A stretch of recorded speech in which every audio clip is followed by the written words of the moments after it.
just planned the future of behavior analysis. And some of you, if you put up with all that stress, working, being overwhelmed, will be in positions to truly influence the future of behavior analysis. So Luke and Katie, what would we see more of if behavior analysis really made progress? People want to see more high-quality, qualified professionals in the field. More high-quality, qualified professionals. Yeah. Okay. Expansion outside of just behavior analysis into other fields. Into other fields.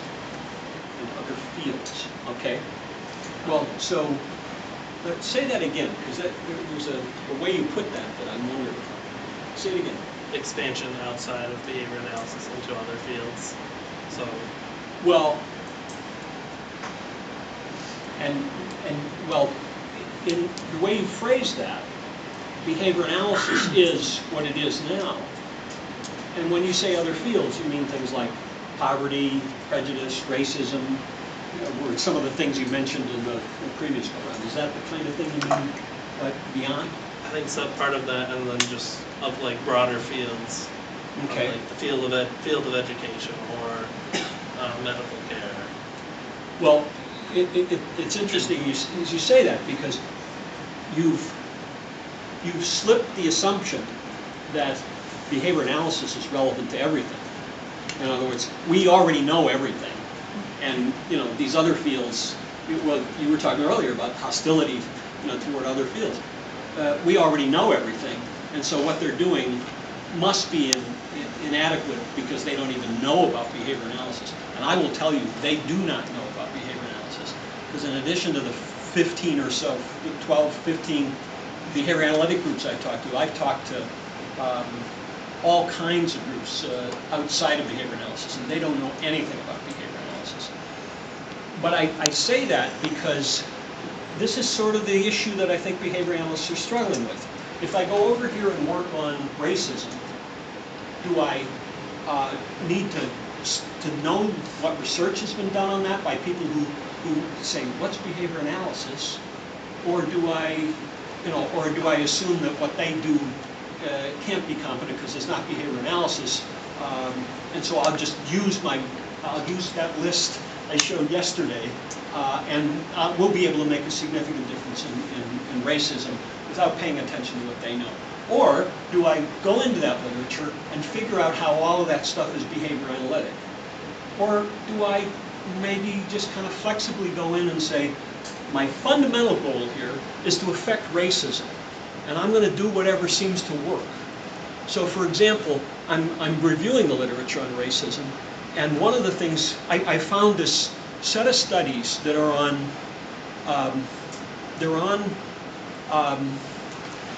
the phenomenon in which people who are, they have two concepts, internally motivated and externally motivated, about not being prejudiced, okay? And internally motivated means, I really don't want to be prejudiced, and a lot of the research has been done toward black people. I don't want to be prejudiced toward black people because these are my values, this is what's important to me. And then in that sense, it's internally motivated. Well, of course, to a behavior analyst, internally, externally, give me a break. It's all, behavior and context.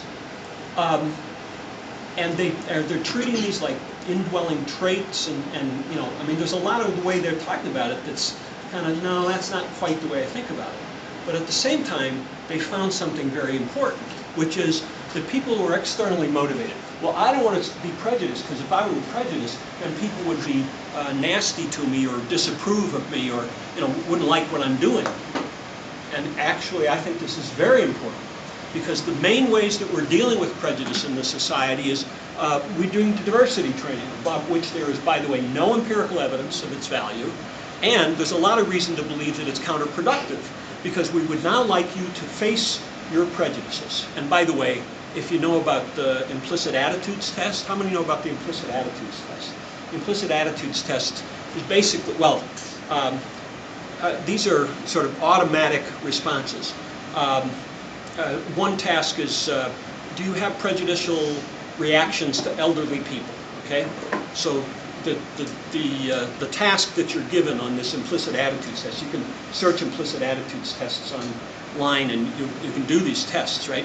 And so we're going to show you pictures of young people and old people, and we're going to show you pictures of things like spiders and snakes and stuff that you don't, negative things. And we're going to show you pictures of flowers and, kitty cats and stuff like that. Okay, now in the first time through, your job is whenever you see a young face, associate it with the nice things. And whenever you see an old face, associate it with the negative things, okay? And do it as fast as you can, right?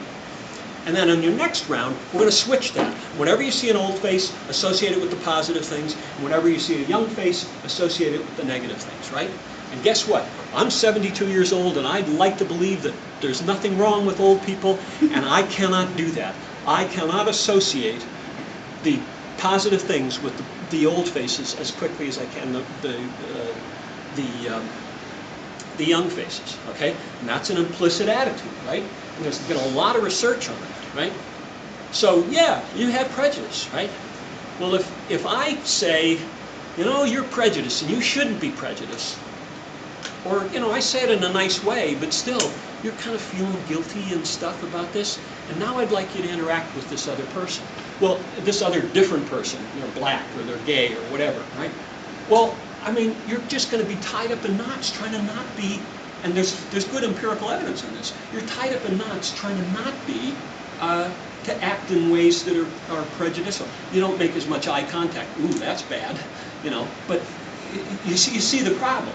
So here's a line of research that's very useful, but you got to kind of wade through it, holding on to your basic conception that what you're trying to do is figure out what are the variables that affect the behavior and what are the things that you can do to change that behavior, and do it, Now, thank you. You have a look on your face like I just criticized you, but in fact, this is a wonderful opportunity to, to explore these kinds of issues, and I think these are the kinds of issues that we face. You comment on that or thoughts about it?